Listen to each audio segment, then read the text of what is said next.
Então, tá bom. Nós vamos começar a gravar, então. Muito bem. Todos estão me ouvindo bem, né? Acho que a gente já verificou. Então, Só... sim. Então, beleza. Ó, aquele esquema de sempre, né, pessoal? Eu vou começar a exposição, mas, assim, em qualquer momento pode me interromper, pode perguntar, pode desativar o som aí, tá? Não é um monólogo, tá? É que a gente vai trocar ideia juntos da palavra. Muito bem. Então, nós vamos estudar hoje, a pretensão é estudar Romanos 3, do 9 até o final do capítulo 3, que é o 31. Se vocês quiserem acompanhar a leitura aí na Bíblia de vocês, eu vou começar a ler aqui na minha versão, tá bom? Então, na minha versão diz assim: que se conclui? Temos nós alguma vantagem? Não, de forma nenhuma, pois já temos demonstrado que todos, tanto judeus como gregos, estão debaixo do pecado, como está escrito. Não há justo, nenhum sequer, não há quem entenda, não há quem busque a Deus. Todos se desviaram e juntamente se tornaram inúteis. Não há quem faça o bem, não há um sequer. A garganta deles é sepulcro aberto, com a língua enganam, veneno de víbora está nos seus lábios. A boca eles têm cheia de maldição e amargura. Os seus pés são velozes para derramar sangue. Nos seus caminhos há destruição e miséria. Eles não conhecem o caminho da paz. Não há temor de Deus diante de seus olhos. Ora, sabemos que tudo o que a lei diz é dito aos que vivem sobre a lei, para que toda boca se cale e todo mundo seja culpável diante de Deus. Porque ninguém será justificado diante de Deus por obra da lei, pois pela lei vem o pleno conhecimento do pecado, mas agora, sem lei, a justiça de Deus se manifestou, sendo testemunhada pela lei e pelos profetas. E é a justiça de Deus mediante a fé em Jesus Cristo para todos e sobre todos os que creem, porque não há distinção, pois todos pecaram e carecem da glória de Deus, sendo justificados gratuitamente por sua graça mediante a redenção que há em Cristo Jesus, a quem Deus apresentou como propiciação no seu sangue mediante a fé. Deus fez isso para manifestar a sua justiça, por ter ele, em sua tolerância, deixado impune os pecados anteriormente cometidos, tendo em vista a manifestação da sua justiça no tempo presente, a fim de que o próprio Deus seja justo e o justificador daqueles que têm fé em Jesus. Onde fica, então, o orgulho? Foi totalmente excluído por meio de que lei? A lei das obras. Não, pelo contrário, por meio da lei da fé. Concluímos, pois, que o ser humano é justificado pela fé, independente das obras da lei. Ou seria Deus apenas Deus dos judeus? Será que não é também Deus dos gentios? Sim, também dos gentios, visto que é um só, o qual justificará o circunciso a partir da fé e o incircunciso por meio da fé. Anulamos, então, a lei por meio da fé? De modo nenhum. Pelo contrário, confirmamos a lei. Muito bem.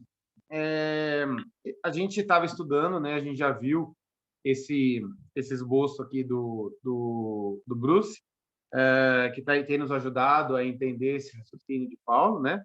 E a gente tem visto que a exposição de Paulo no livro de Romanos tem mostrado aí o pecado, a universalidade do pecado e aí a consequência, a justiça de Deus sendo aplicada em toda a população, em todas as pessoas, né? Todas as pessoas são pecadoras e passíveis da ira de Deus. E esse capítulo 3, esse final do capítulo 3, ele vai chegar exatamente nesse ponto. Ele vai culminar nessa conclusão, né, de que todos nós, todos precisamos de... Todos somos pecadores e todos precisamos, então, da salvação, da justiça de Deus que vem por meio da cruz de Cristo. Essa é a conclusão do capítulo 3. Então, o nome do estudo que eu coloquei hoje é o início do capítulo aí, né? O que concluiremos, então? Qual que é a conclusão de Paulo, né? Para esse comecinho aí, para esse comecinho, não, desculpa, para o capítulo 3, quando a gente vê aqui no capítulo 3 de Romanos. Então, Paulo, com essa ideia em mente, né? De que o raciocínio de Paulo tá crescendo aqui, né? E aqui ele vai falar sobre continua falando sobre o pecado em toda a sociedade humana, a gente vai entender um pouco melhor aí da conclusão de Paulo. Ele começa exatamente com essa palavra, né? Que se conclui, né? Então, qual que é a conclusão que a gente chega? Temos nós alguma vantagem? Talvez esse temos nós aí, ele volta a falar dos judeus, né? Ele, lá no comecinho do capítulo 3, do capítulo 3, do versículo 1, ele pergunta: que vantagem há então em ser judeu, né? A gente já viu, e ele responde toda, né? Porque foi revelado primeiro aos judeus, os oráculos de Deus, e aqui ele responde uma coisa um pouco diferente. Que vantagem temos nós então? E aí ele fala: temos alguma vantagem? Ele fala: não, de forma nenhuma, pois já temos demonstrado que todos, tanto judeus quanto gregos, estão debaixo do pecado. Talvez aqui Paulo tenha mudado o raciocínio? Acho que não. A ideia aqui é a primeira pergunta que Paulo estava fazendo, né? Que vantagem há então de ser judeu? No sentido da revelação de Deus ter sido dada primeiro aos judeus, né? Aos judeus foi confiada a responsabilidade de ter a revelação de Deus, mas isso não muda o fato deles não dá a eles nenhum privilégio com relação à salvação. Tanto judeus como gregos estão debaixo do pecado. E aqui, pessoal, não é exclusivo a judeus e gregos, né? Aqui, judeu e grego, Paulo está falando como toda a sociedade, todas as pessoas, todo mundo está debaixo do pecado. E essa é a conclusão que ele vai chegar na forma do texto. Não é só judeus e gregos, mas todos, né? Estamos debaixo do pecado. E aí ele vai citar textos do Antigo Testamento. Na verdade, ele vai citar vários versículos do Antigo Testamento aqui, elencados, para corroborar com essa ideia dele de que todos nós estamos debaixo do pecado. Então ele cita ali Eclesiastes 7:20, não há justo, não há nenhum sequer, não há quem entenda, não há quem busque a Deus. Todos se desviaram. Lá está lá em Salmo 14, 1-3, que é igual a Salmo 53, de 1-3 também. Todos se desviaram e juntamente se tornaram inúteis. Não há quem faça o bem, não há nenhum sequer. Aqui, eu vou colocar uma citação do John Stott. Por que está essa janela amarela, amor? Ah, tá. Desculpa essa janela amarela, pessoal, mas não tem como tirar, tá? Mas vamos lá. Então, uma citação de John Stott que fala que o pecado é a revolta do eu contra Deus. É destronar Deus na intenção de entronizar a própria pessoa. Em suma, o pecado é a autodeificação, a atrevida determinação de ocupar o trono que pertence somente a Deus. Ele está falando aqui sobre essa ideia, né, de que quando a gente que o pecado ele tira querer tirar Deus da sua posição de Deus, de Senhor, e colocar a própria pessoa, né? Colocar o nosso eu no lugar que seria o lugar só de Deus, né? É um exemplo do que é esse pecado, e aqui eu acho que engloba realmente toda a pessoa, né? Porque nós seres humanos temos essa tendência de querer colocar a gente na frente, a gente em primeiro lugar, né? Ocupar o lugar de Deus. E aí essa ideia que Paulo também tem colocado, né? Porque Deus ele se revela em toda a criação e que o ser humano pecou em não dar glórias a Deus, né? Por quê? Porque a sociedade como um todo, né, ela não busca a Deus. E o primeiro aspecto que eu vejo aqui colocado nesses textos que Paulo citou é exatamente essa ideia de não buscar a Deus. Na verdade, eu coloquei como segunda característica, desculpa. A primeira eu coloquei como a universalidade do pecado, que a gente já citou, né? Que Paulo fala, não há nenhum justo, nenhum sequer. Não há quem entenda, não há quem busque a Deus. Você não salva ninguém, né? Se for ver a pessoa mais correta possível, ela erra, ela peca. Por quê? Porque nós temos a tendência de pecar, nós temos a tendência de errar, e se o padrão é Deus, o padrão é Jesus Cristo, nós nunca alcançaremos esse padrão. É isso que a lei vai nos mostrar, que a gente vai ver isso mais para frente um pouquinho, né? Que todos nós somos pecadores, porque existe um padrão que é a lei, e aí nós não alcançamos esse padrão. Só que Deus tem uma solução para isso, a gente vai ver mais para frente. E a outra coisa que eu coloquei, a segunda característica que eu vejo nesses textos aí, é a ausência de Deus, porque não há quem busque a Deus, né? Todos se desviaram, né? Ou seja, existia um propósito de Deus na criação de toda a humanidade e nós nos desviamos desse propósito. Nós mudamos, né, a característica de sermos criaturas que glorificam a Deus para buscar a nossa própria glória, né? E aí nesse fato nós também pecamos, né? Então a gente deixa de buscar a Deus e quando a gente para de buscar a Deus, o pecado começa a tomar conta. Isso é natural, né? A gente já sabe disso. Isso se torna natural até mesmo depois que a gente já vive o cristianismo, a gente já entende a morte de Cristo. Isso continua na nossa vida. Se a gente não busca Deus, se a gente não busca se encher da presença de Deus, o pecado começa a tomar conta novamente da nossa vida, né? Então, o fato de não buscar a Deus, de se desviar do caminho, é uma segunda característica do pecado. E a terceira característica está um pouquinho mais para frente, pode passar aí, amor? Ele vai citar, pessoal, mais uns 5 versículos, que ele vai começar a citar agora partes do corpo. Para reparar, ó, a garganta deles é sepulcro aberto. Com a língua enganam. Veneno de víbora está nos seus lábios. Salmo 5:9. Veneno de víbora, pode clicar aí. Acho que é Salmo 143. A boca eles têm cheia de maldição e amargura. Salmo 10:7. E os pés? Os pés são velozes para derramar o sangue. Os seus caminhos a destruição e miséria. Eles não conhecem o caminho da paz. Não há temor de Deus diante dos seus olhos. Salmo 36:1. Olha quantas partes do corpo são citadas aí. Garganta, língua, lábio, boca, pé, olho. Várias partes do corpo. Como uma demonstração, talvez, do poder do pecado, né?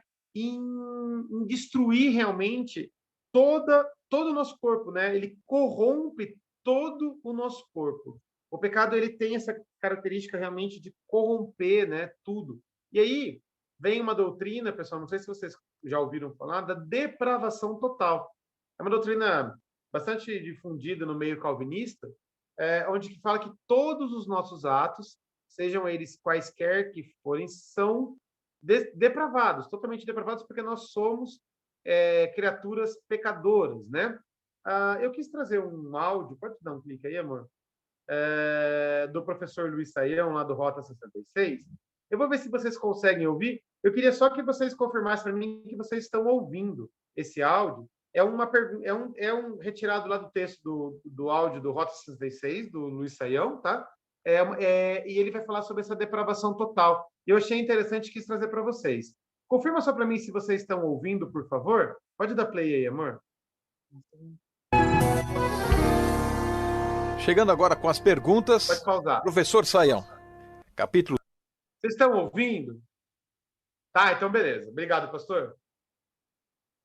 Então pode dar play aí, amor, novamente.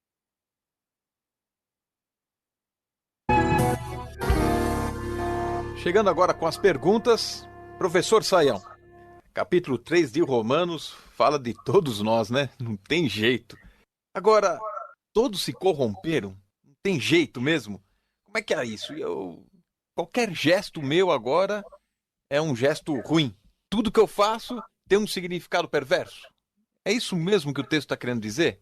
Pois é, pastor Alberto, a questão aqui precisa ser bem entendida, porque algumas pessoas às vezes não conseguem entender com exatidão o que significa essa absoluta pecaminosidade do ser humano. Ou até no dizer da teologia existe o que é chamado, né, até principalmente entre os calvinistas, de total depravação do ser humano. Então a pergunta é, escuta, se eu dou um presente para minha mãe no dia das mães, eu estou cometendo uma atrocidade, já que todos são maus e perversos, né?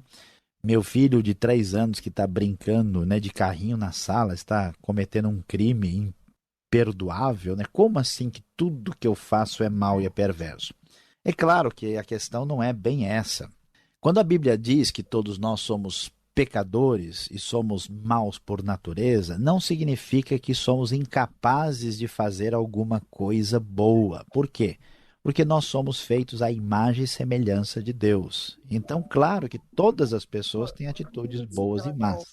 A grande diferença está no fato de que nenhuma das nossas ações é imaculada. Então, por exemplo, eu posso fazer uma oração, uma prece numa igreja. E uma prece é uma coisa boa, todo mundo deve fazer uma oração, uma prece.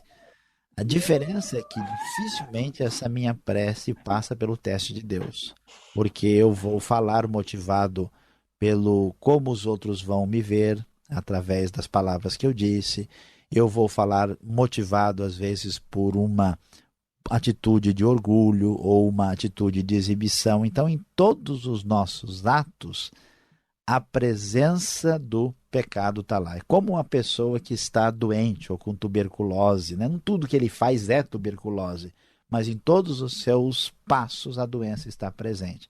Então nós estamos totalmente adoentados pelo pecado.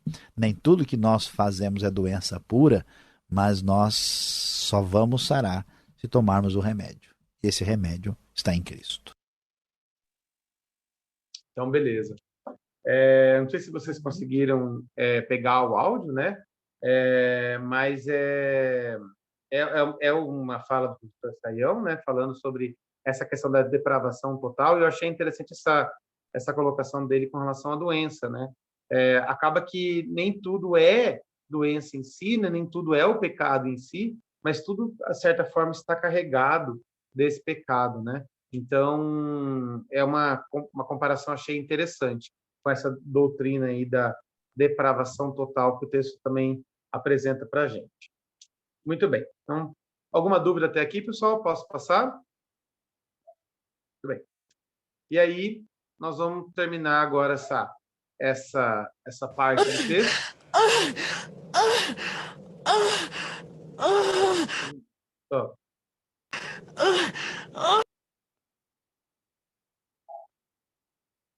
Entrou alguém errado aqui. Nós vamos tirar ele aqui. Só um segundinho. Não? Acho que entrou alguma coisa errada pelo Zoom. Muito bem. Nós vamos continuar, então. Ora, sabemos que tudo o que a lei diz é dito aos que vivem sobre a lei, para que toda boca se cale e todo mundo seja culpável diante de Deus, né? Tudo que a lei diz, como assim tudo que a lei diz é dito aos que vivem sobre a lei, para que toda boca se cale? Porque ninguém será justificado diante de Deus por obras da lei, pois pela lei vem pleno conhecimento do pecado. Paulo aqui agora começa a citar a lei de novo, né? E aí, o que será que ele está querendo dizer com tudo o que a lei diz? Clica aí, amor. Aí eu coloquei uma fala do... Só um segundinho que travou aqui, pessoal.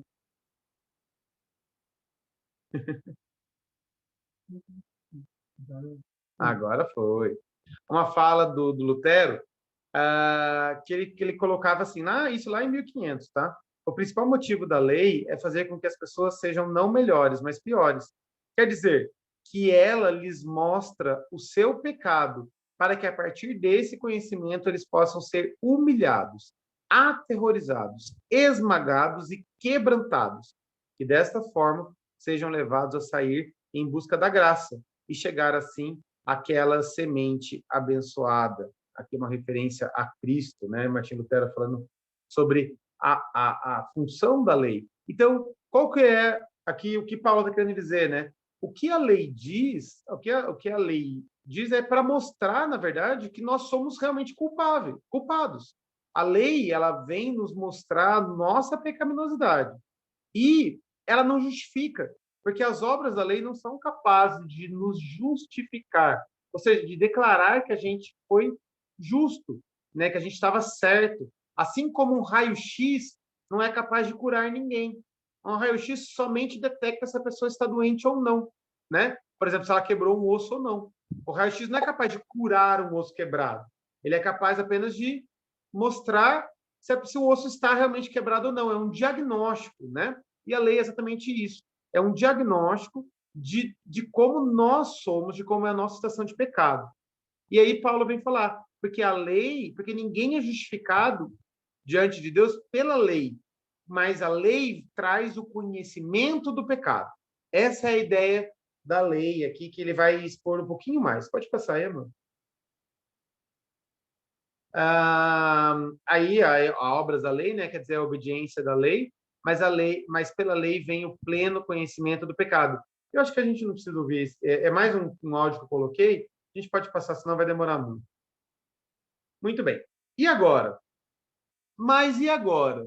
Paulo coloca: sem lei, a justiça de Deus se manifestou, sendo testemunhada pela lei e pelos profetas. E é a justiça de Deus mediante a fé em Cristo Jesus, para todos e sobre todos os que crerem, porque não há distinção. Paulo volta aqui a falar, pessoal, igual lá no capítulo 1, versículo 17, que ele fala que é pelo evangelho, né? Aqui Paulo cita que é sem lei. Ou seja, é pelo evangelho, é a boa notícia da salvação. Deus, não pela lei, mas Deus, mediante a sua justiça, ele proporcionou a nós um jeito de nos purificarmos, de sermos justos, de sermos remidos dos nossos pecados. E aí, como que é esse jeito? Como que se manifesta essa justiça de Deus, né? Lembrando que aqui a termo justiça de Deus é tanto a aplicação da punição quanto o jeito de Deus de justificar, de tornar a gente justo, né? A gente já discutiu essa justiça de Deus lá no primeiro estudo, né? A primeira característica da justiça de Deus é que ela é manifestada pela fé. É a fé em Cristo Jesus que manifesta a justiça de Deus em nós, que a justiça vem ser cumprida na minha vida. Não é mais pelas obras da lei, mas é pela fé. E somente pela fé. Aqui é uma coisa muito importante que Lutero fez lá na sua época, né? Que foi debater sobre sola fé, né? Que é somente pela fé. E aí o pessoal chamou ele de herege, porque ele estava acrescentando aqui nesse texto a palavra somente, né? Mas a palavra somente não está no texto, mas ela está implícita, porque Paulo fala muito sobre a fé, que é a fé suficiente, né? É a fé somente, né? Não tem a palavra somente, mas a gente sabe, a gente entende pelo texto que ele está falando exatamente isso, que é somente pela fé, não é por obra, né? Pessoal, aqui está dizendo só que vai cair a reunião, porque a gente teve que entrar num grupo privado, num grupo aberto do Zoom, desculpa. Se cair, eu peço a gentileza de todo mundo entrar de novo, tá bom? Não tem problema a gente dar uma pausinha para todo mundo entrar de novo, tá bom? Então, muito bem. Mediante a fé, para todos os que sobre o pecado creram. Qual que é a segunda característica aqui da manifestação da justiça de Deus? É que ela é para todo mundo, né? Ela não faz distinção. Ela é universal. Não é mais só para judeus, só para aqueles que detêm o conhecimento da lei, mas ela é para todas as pessoas, né?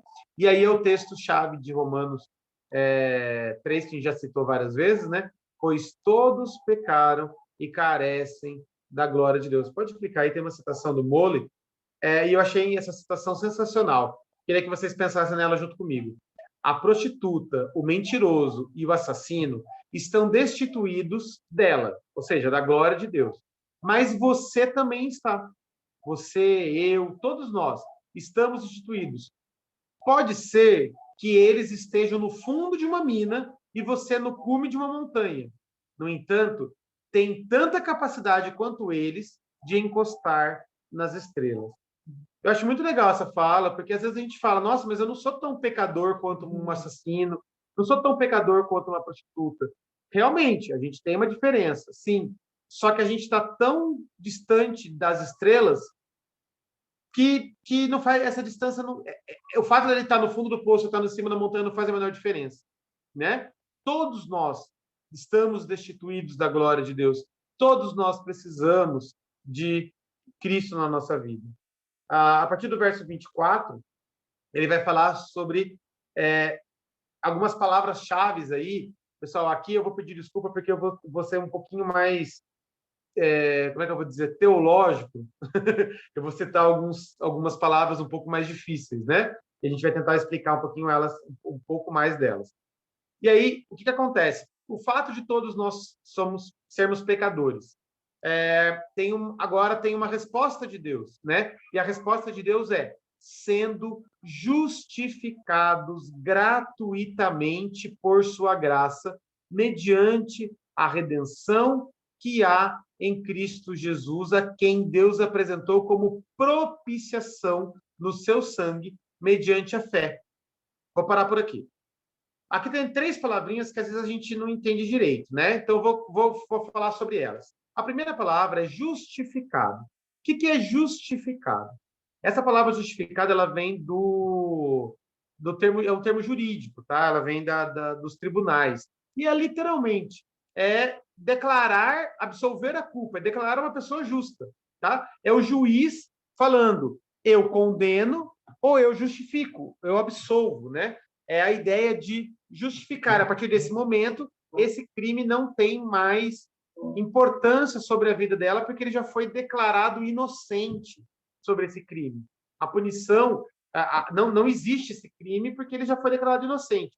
Essa é a ideia de justificado. Então, guardem isso, né, para quando a gente lembrar. Justificado tem a ver com o termo jurídico, tá?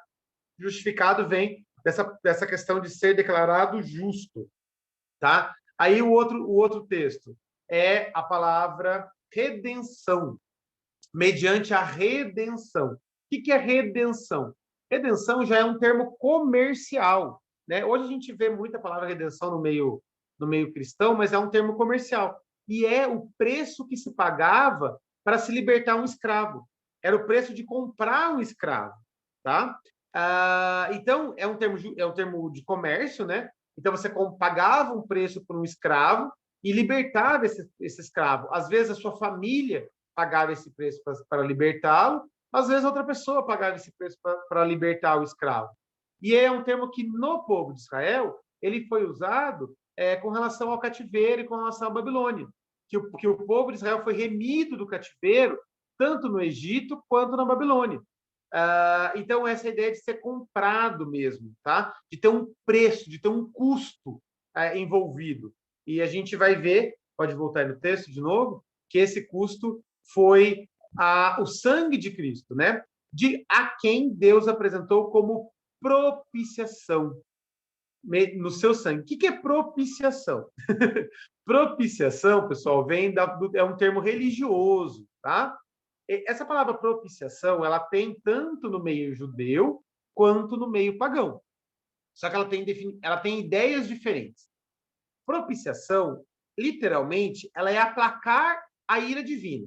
Ela é tornar o Deus propício. Ou seja, sabe aqueles desenhos animados ou aqueles filmes que tem aquele Deus que é o Deus do vulcão que está irritado e aí você joga uma oferenda para ele e o vulcão se acalma. Eu lembro tem vários filmes que falam mais ou menos assim. Essa ideia, esse jogar, as coisas que são jogadas é a propiciação. Então, é um jeito de acalmar a ira divina. Só que no termo judaico, a propiciação ela faz referência à tampa da Arca da Aliança. A tampa da Arca da Aliança era chamada de propiciatório, né? Era onde se aspergia o sangue do sacrifício para realmente acalmar a ira de Deus diante do povo, né? Não tem a ver com aquela ira igual à ira dos deuses pagãos, que são deuses voláteis, são deuses que são irritadiços.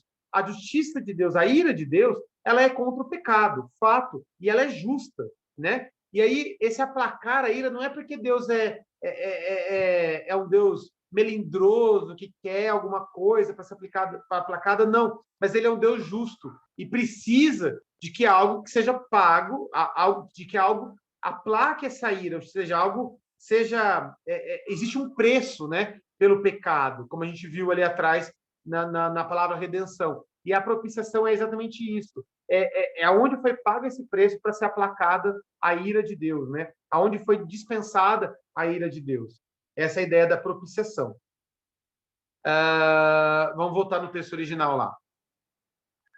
Aí. Então, vamos ler de novo. Sendo justificados gratuitamente por sua graça, mediante a redenção que há em Cristo Jesus, a quem Deus apresentou como propiciação no seu sangue, mediante a fé.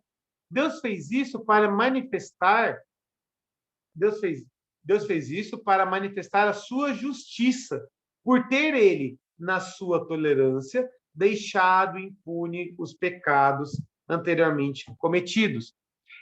Essa palavra manifestar também tem, em algumas versões, a palavra demonstrar.